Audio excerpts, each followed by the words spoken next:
A very good morning to everyone. Welcome in the class. The topic of today's class is Community Ecology Part 2. Before beginning with the topic, let us have a small introduction about Unacademy. Unacademy is one of the India's largest platform for the preparation of CSIR UGC NET Examination, and you are watching this video on the channel Let's Crack CSIR UGC NET.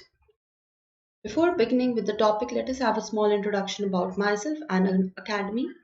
I'm your educator Farida Bandukwala and I have a teaching experience of 10 years. I've qualified MP SLET examination in year 2018.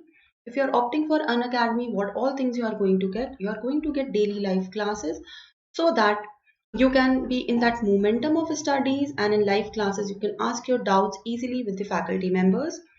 13 units is quite a lot to complete in a small span of time. So the syllabus is quite structured so that you can complete the important topics and the topics which are relevant in a given span of time. Then live tests are and quizzes are taken so that you can evaluate yourself that how much you have learned so far.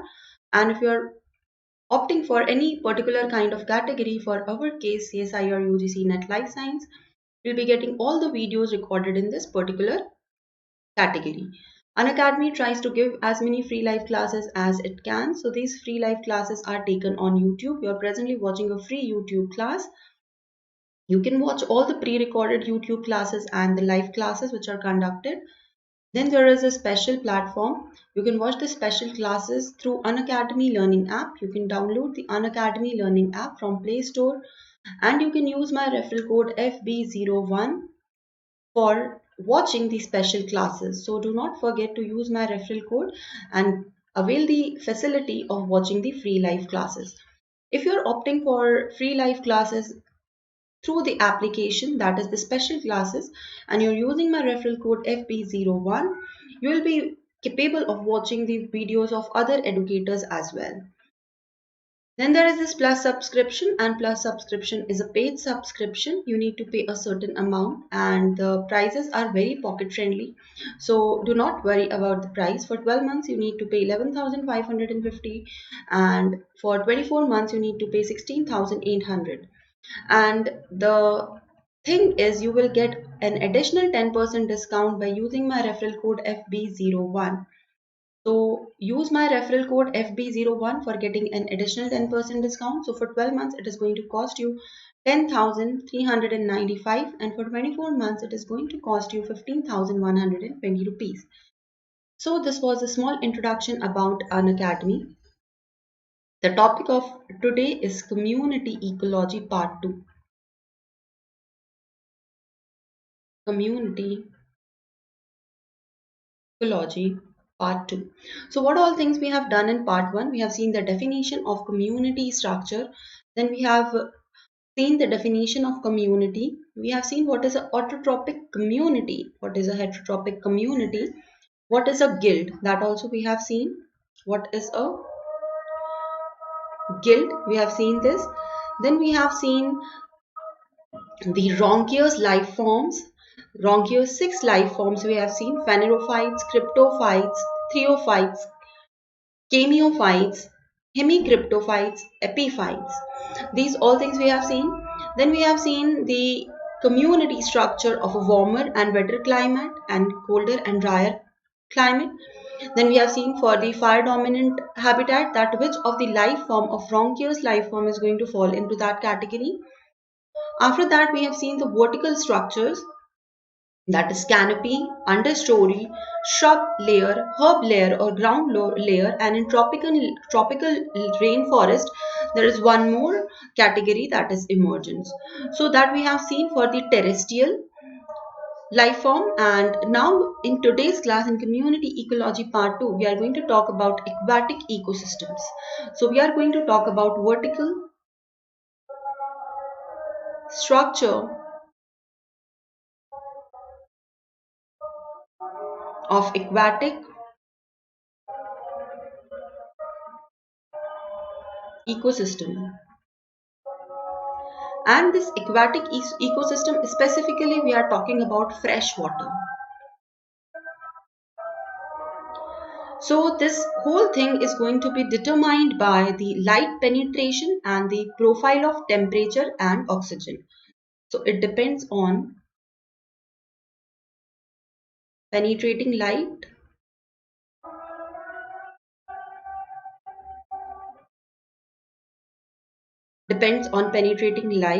then profile of temperature, and it depends on the oxygen. So these three things it depends upon, right? So let me just rub the extra thing. So four general layers are recognized in the vertical structure of aquatic ecosystem. So four layers. What are these four layers? Epilimnion,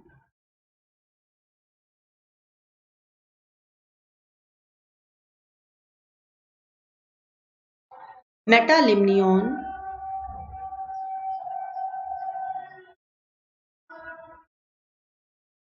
then hypolimnion,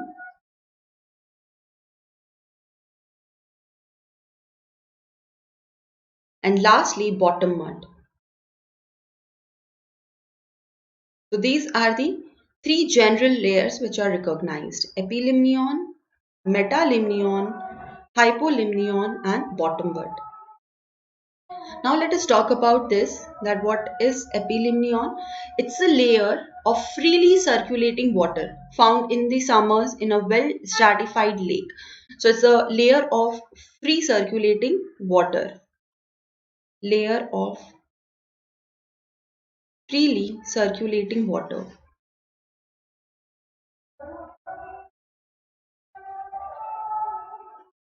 Then metalimnion. It's a layer characterized by a thermocline. A very steep and rapid decline in temperature will be seen in metalimnion. So rapid decline in temperature, that is called as thermocline. Very steep and rapid decline in temperature will be seen in metalimnion. Then hypolimnion, it's the deep, cold, dense layer of water, and the temperature would be around 4 degrees Celsius over here. And this layer is usually having low oxygen in it. So it's the cold deep layer, and temperature in this layer is around 4 degrees Celsius and low oxygen.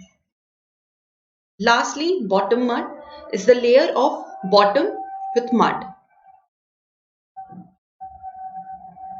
muddy bottom. So these are the four general layers. Now, following two structural layers are roughly based on the light penetration. So we'll be seeing two structural layers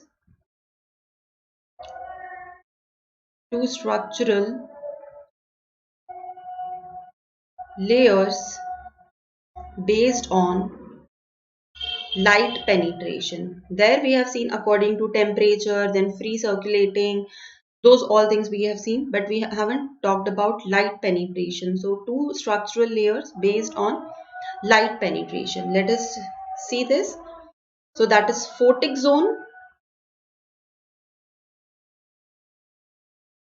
and benthic zone.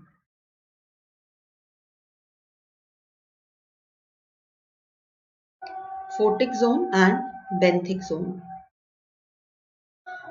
So photic zone, as the word itself is telling, something related to light, photic. So this is the light zone.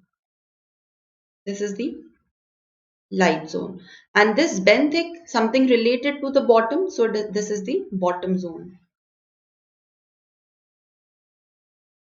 So photic zone or the light zone is the upper layer roughly corresponding to the epilimnion, which is dominated usually by autotrophic phytoplanktons and is the site of photosynthesis. So photic zone is the upper layer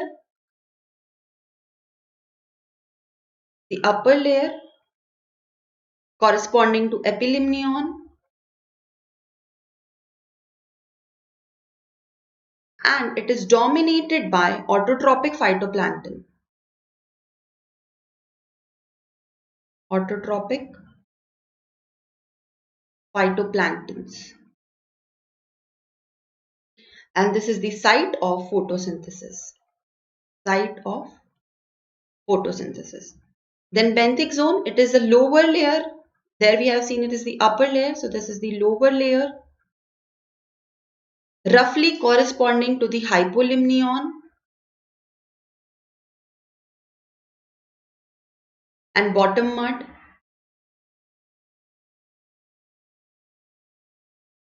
And usually decomposition is observed in this layer. Decomposition is observed in this layer. So vertical stratification, the vertical structure of communities from aquatic to terrestrial, all are structurally similar in that zone of decomposition and regeneration.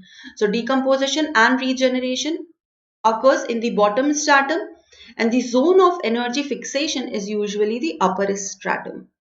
Whether you are talking about aquatic or whether you are talking about the aquatic or you are talking about the terrestrial. Now talking about the horizontal structure. So what is horizontal structure? We have seen the vertical structure. Now talking about horizontal structure.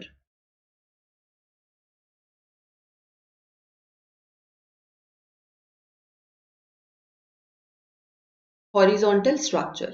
So it is a pattern of vegetation across the landscape. The pattern of vegetation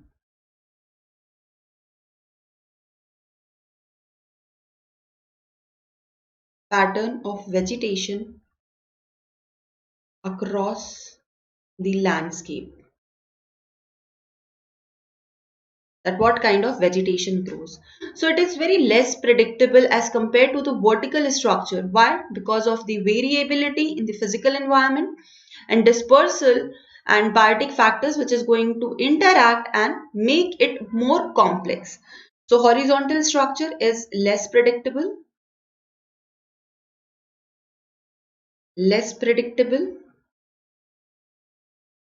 due to variability in physical and biotic environment. In physical and biotic environments. Communities, they exist in large and small patches separated from one another, producing a horizontal pattern that increase the physical and ecological complexity of the environment, isn't it? So this patchiness which exists on different scale across the landscape, including within the patch heterogeneity, between the patch heterogeneity and heterogeneously patterned landscape.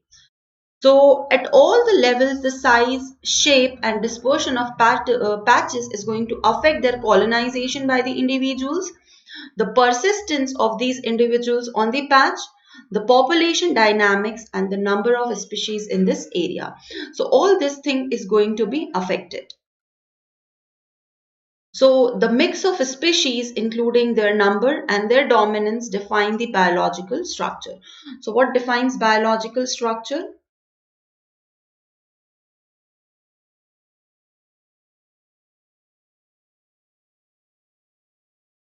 Their number and relative dominance.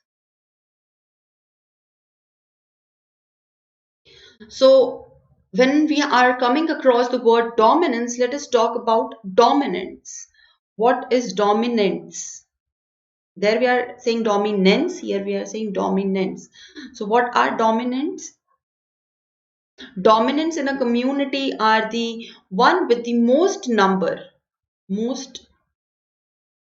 in number. They possess highest biomass.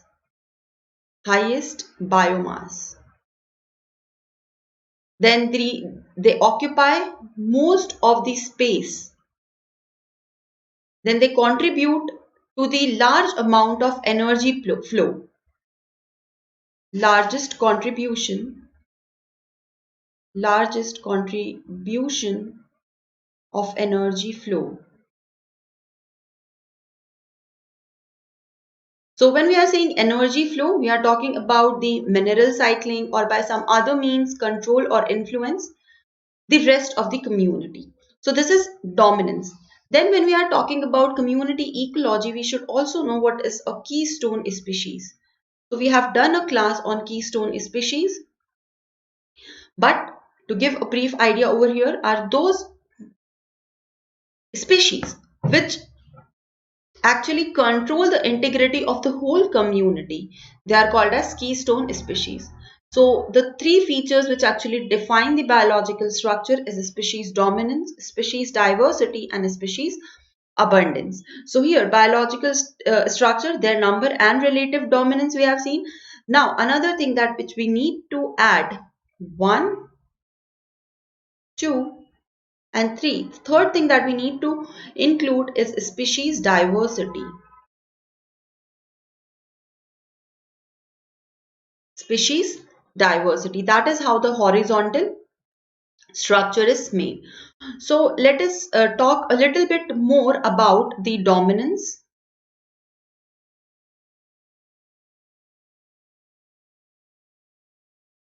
Just give me a second.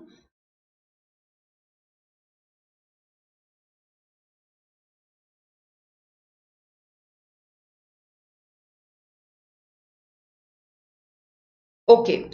So now we are going to see about dominance. So dominance, several measures are used to determine the dominance. So what are these measures to define or determine the dominance?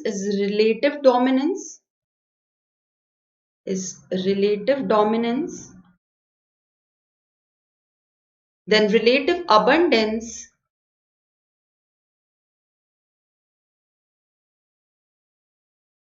then relative frequency. These things determine the dominance, determined by. So relative dominance, what it has to say, it is the ratio of basal area or areal coverage or biomass of a species to the total basal area or coverage or biomass of all the species.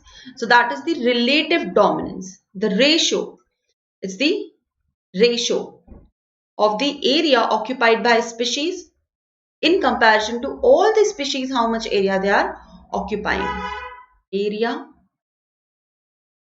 occupied by species 1 upon total area occupied by all species. This is relative dominance.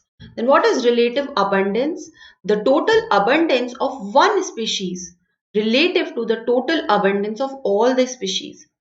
Then relative frequency, it is an index based on the number of sample points or plots in which a species is found to occur relative to the total number of samples taken.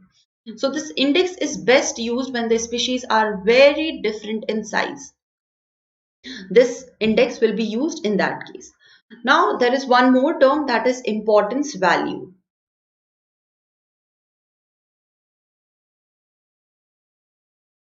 Importance value.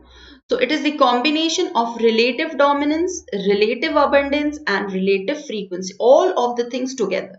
So most species, they do not achieve high level of importance in the community, but those that do serve as index species.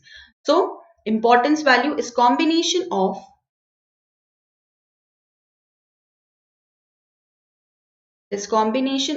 relative dominance,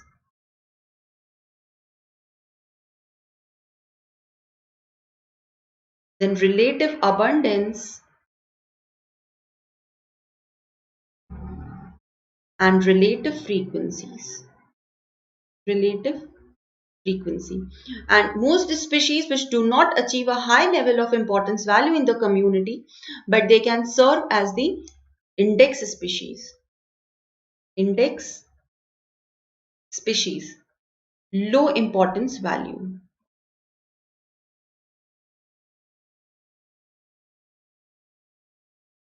Then species diversity is usually determined by some index that combines the species richness, that is the number of species within a community, with a measure of species evenness or equitability. So the relative abundance of individuals among the species. Then another thing, the most equitable the distribution, the greater is evenness. So species diversity increases as the number of individuals in the total population are more equally distributed among the species. So what am I saying? That species diversity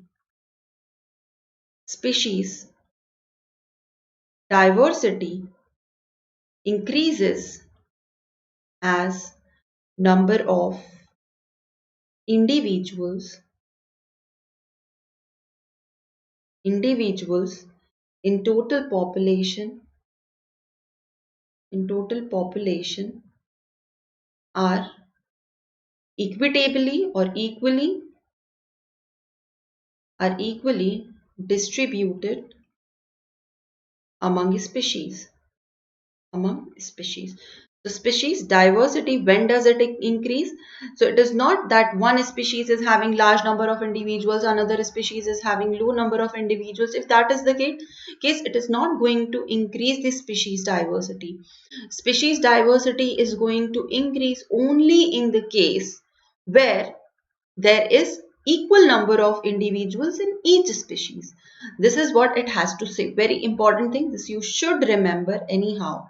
Now, communities with low evenness are dominated numerically by few species. So lots of small number of trees, for example. So communities with low evenness dominated by numerically few species. Low evenness is going to result into fewer species in a community. Now there is a Shannon index of diversity that we should know.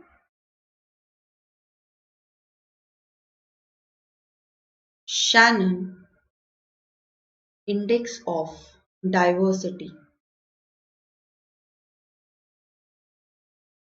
So what does the Shannon index of diversity says? It determines the uncertainty associated with two individuals drawn at random from the same community belonging to the same species. It determines the uncertainty. First of all, it determines the uncertainty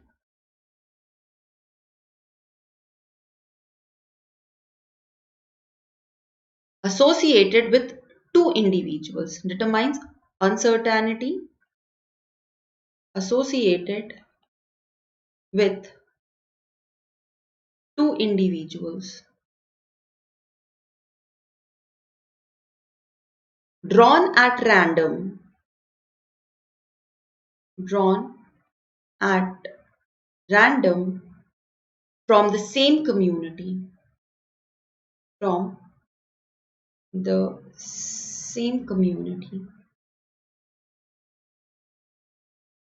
and should belong to same species. Belonging to same species. Now what words you need to remember over here are determines the uncertainty associated with two individuals drawn at random from the same community belonging to the same community. This is the Shannon index of diversity. Now it considers both of the things, richness and evenness. Considers both things, both richness and evenness. Considers richness and evenness. So uncertainty is greatest when species richness and species evenness are high. So uncertainty increases when species richness and evenness is high. Uncertainty increases or is at greatest when the species richness and evenness is high. In communities which are composed of organisms with a wide range of size, an index may lead to underestimate the importance of fewer but larger individuals and overestimate that of the more common species. Like in a jungle, the elephant is going to have lots of space occupied by it, but it is going to be lesser in number. So it will underestimate the importance of fewer but larger population. The importance of elephant would be less, and it would be underestimated as compared to the other smaller animals, maybe deer or fox. So this is what happens when a organism is bigger in size. So the indices, it fails to distinguish between the abundant and rare species which contribute little to the index. Like if there is a species which is high in number, but it is serving the community quite less. It is abundant, but it is serving quite less. So it fails to distinguish between this difference. So the Shannon index of diversity is used as one measure of the biological structure of a community for making comparison. So what it is used for, let us see this. Shannon index of diversity is used for measuring biological structure of a community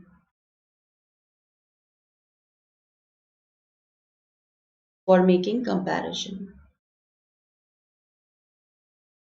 For making comparison. So comparisons are made of species diversity,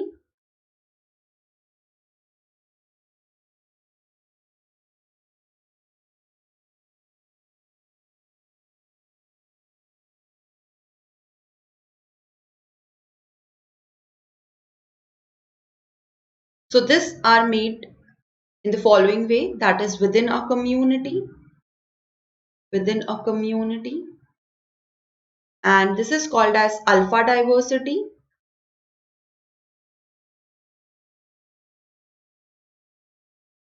Then it is between communities,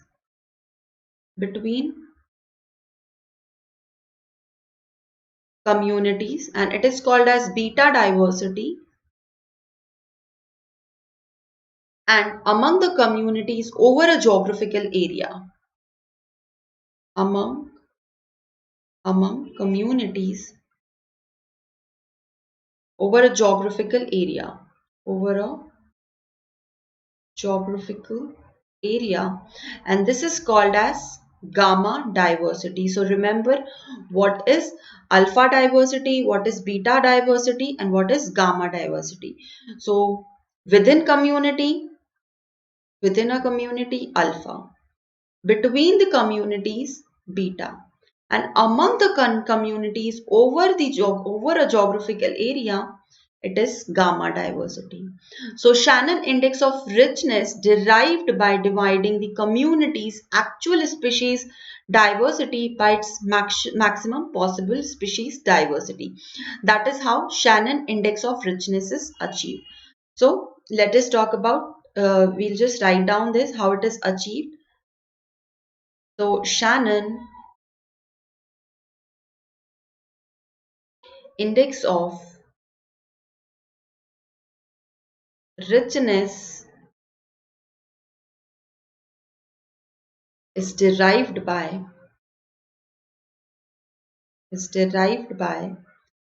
dividing a community's actual species diversity by maximum possible species diversity. Maximum possible species diversity. This is the Shannon index of richness.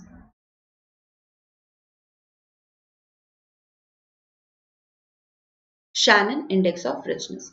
After that, talking about the species abundance.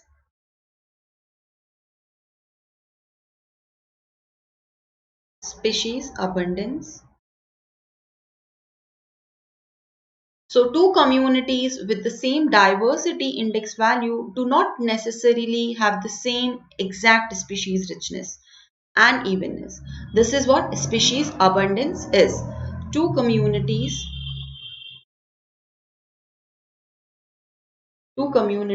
with the same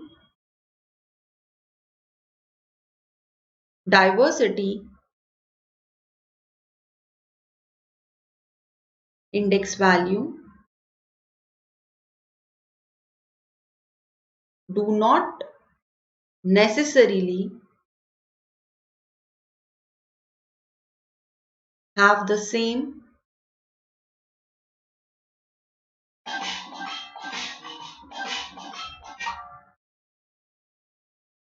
exact species richness and evenness. This is what species abundance has to say. So a complete picture of the distribution of a species abundance in a community must involve an examination of the relative abundance of each species against its rank. Rank is going to be defined by relative abundance compared to the other species. So the most abundant species is plotted first on the x-axis with the corresponding value on the y-axis being the value of relative abundance. So this process is continual until all the species are plotted, and the resulting graph is going to tell you about rank abundance diagram. So let us talk about rank abundance diagram. Rank abundance diagram. So what rank abundance diagram says, on x-axis what are we going to plot? Most abundant species are plotted first. So x-axis abundant species,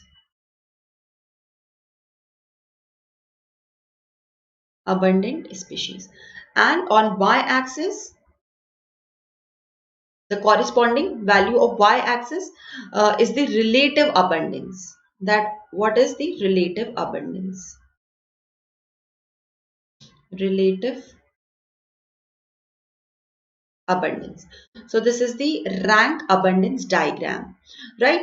So theoretically, the relative abundance of any species exhibited in the rank abundance diagram represents the manner in which the species divide the resources or environmental space.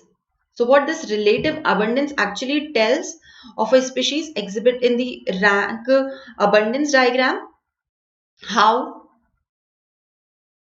species divide the resources and environmental space. This is what relative abundance tells. So in a community where the organisms are of similar size, abundant species tries that a larger proportion of the space to be occupied than the less abundant species will occupy. So that is kind of dominance of the abundant species. So using the model of niche, breadth and overlap among the competing species, the rank abundance curve provide a model of niche partitioning. So what does it tell? That rank abundance diagram, rank abundance curve tells about niche partitioning, that how they are going to survive in that particular location without having any kind of clashes. Like we discussed in previous video, that if there is a tree and parrot and crows, they want to survive on the same tree, so crow, they are going to take the upper branches, and parrots, they are going to take the lower branches. So that is a kind of niche partitioning, that they are not going to overlap. So rank abundance curve helps to tell about the niche partitioning as well. So like this, we have completed many things related to community ecology. So I have done a video about the community ecology part 1. Try to go through that video. Many of the things I've covered over there, and like this, we have completed the part 2 of community ecology, and maybe I'll be making a part 3 of community ecology as well. If you want the part 3 of community ecology, you can write down in the chat box that you want the part 3 of community ecology as well. So like this, we have completed the community ecology, and lastly, a very thank you to one and all for watching the video. And if you haven't gone for the plus subscription, just go for the plus subscription now, because this is the time. Prices are going to increase soon. And subscribe the channel. Let's crack CSIR UGC NET for getting the notifications, all the upcoming video. Hit the bell icon. If you really liked my video, give it a thumbs up. It really motivates the educators like us. And for plus subscription, use my referral code FB01 and you will get an additional 10% discount. You can use my referral code for the free special classes as well. You need to download the app, and for watching the free special classes, use my referral code FB01. By this, you can watch the videos of other educators as well as mine videos. So it's a thank you, a very happy new year to one and all. Be there in the other classes. We'll be doing interesting topics this month. Morning we'll be talking about the CSIR syllabus, and evening we'll be talking about the GATE syllabus. So I hope to see you everyone in the morning and evening classes positively. It's a bye from my side. Thank you very much.